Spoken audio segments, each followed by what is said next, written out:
किष्किंधा कांड सुग्रीव से मैत्री और बाली वध। राम और लक्ष्मण सीता को खोजते खोजते शमूक पर्वत पहुंचे।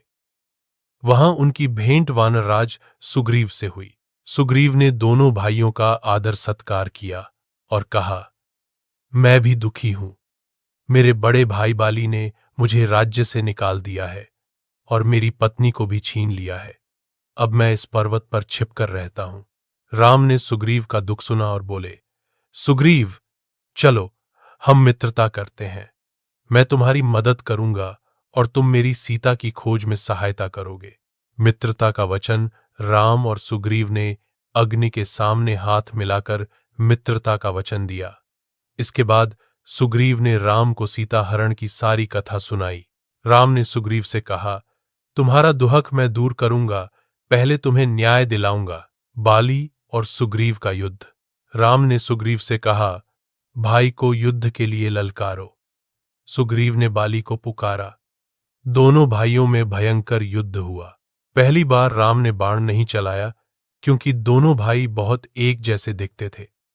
सुग्रीव बुरी तरह हार गया। राम ने कहा, अगली बार युद्ध में तुम गले में फूलों की माला पहन लेना ताकि मैं तुम्हें पहचान सकूं। दूसरे दिन फिर युद्ध हुआ। इस बार राम ने बाण चलाकर बाली को घायल कर दिया। बाली जमीन पर गिर पड़ा। बाली की अंतिम वाणी। बाली ने राम से कहा, हे राम, आपने मुझे सामने से युद्ध न करते हुए भी क्यों मारा? राम ने उत्तर दिया, हे बाली, तुमने अपने भाई की पत्नी को छीनकर धर्म का उल्लंघन किया है। राजा को अधर्म करने वालों को दंड देने का अधिकार है।